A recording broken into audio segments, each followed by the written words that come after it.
성도 여러분, 평안하십니까? 오늘은 6월 20일 금요일입니다. 오늘도 주님의 말씀과 함께 기쁨, 감사, 은혜 풍성한 하루 되시기를 바랍니다. 오늘 우리가 함께 묵상할 하나님의 말씀은 시편 78편 1절입니다. 내 백성이여, 내 율법을 들으며 내 입의 말에 귀를 기울일지어다. 아멘. 이스라엘 백성들은 하나님께서 택하신 백성들이지요. 세상 많은 나라와 민족들 중에 하나님은 이스라엘을 택하셨습니다. 얼마나 특별합니까? 얼마나 감사한 일입니까? 그렇게 택함 받았음을 알고 있다면 하나님 말씀을 잘 듣고 순종하면서 살아야 마땅하지 않겠습니까? 하지만 이스라엘은 그러지 못했지요. 홍해의 놀라운 기적을 체험하고도 얼마 지나지 않아서 먹을 것이 없다며 바로 하나님을 원망합니다. 목마르다고 불평합니다. 모세가 시내산에 올라가서 며칠 동안 안 보이자 금송아지 우상을 만들어서 그 앞에 절을 했던 사람들이었습니다. 이런 배은망덕이 또 어디 있겠습니까? 그런데 이런 백성을 하나님은 또 품어주셨지요. 그렇게나 말을 들어먹지 않는 망아지 같은 이스라엘에게 하나님은 또 말씀을 주십니다. 내 백성이여, 내 율법을 들으며 내 입의 말에 귀를 기울일지어다. 오늘 본문을 묵상하다가 이런 생각이 들었습니다. 정말 하나님의 은혜는 저 바다보다 깊고 하늘보다 높구나.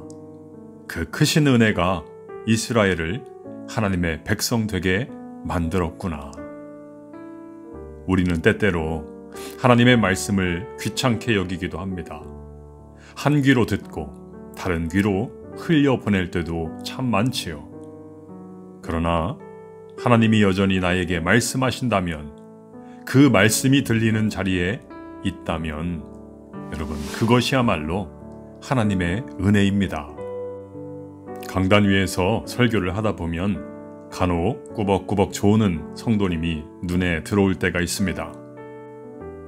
목회 초창기에는 저럴 거면 그냥 집에서 주무시지 왜 힘들게 교회까지 와서 저러시나 정죄하는 마음이 컸습니다.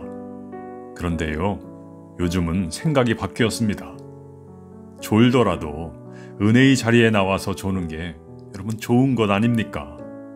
언제 어느 순간에 그분의 귀가 열리고 하나님의 말씀이 그 가슴에 꽂히게 될지 누가 알겠습니까? 사랑하는 5분 메시지 가족 여러분, 이렇게 매일 5분 메시지 듣고 성경 통독하고 기도해도 내 삶의 환경에 조건에 별로 달라지는 것 없다 싶을 때가 있지요. 그러나 여러분, 그 시간 자체가, 하나님 앞에 나아가는 그 시간 자체가 하나님의 은혜 아래 살고 있다라는 증거임을 우리가 기억할 수 있어야 합니다. 하나님께서 여전히 은혜의 장중에 여러분을 붙들고 계시다는 가장 강력한 증거입니다. 그 은혜를 누리시고 여러분의 가정과 일터에서 그 놀라운 하나님의 은혜를 풍성히 나누는 복된 하루 되시기를 주님의 이름으로 축원합니다.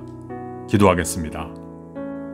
하나님, 오늘도 이 시간을 통해 은혜로 우리를 붙들어 주심을 감사합니다. 바다보다 깊고 하늘보다 높은 주님의 그 놀라운 은혜, 풍성히 누리고 더욱 풍성히 나누는 복된 성도의 삶이 되도록 인도하여 주옵소서. 예수님의 이름으로 기도하옵나이다. 아멘.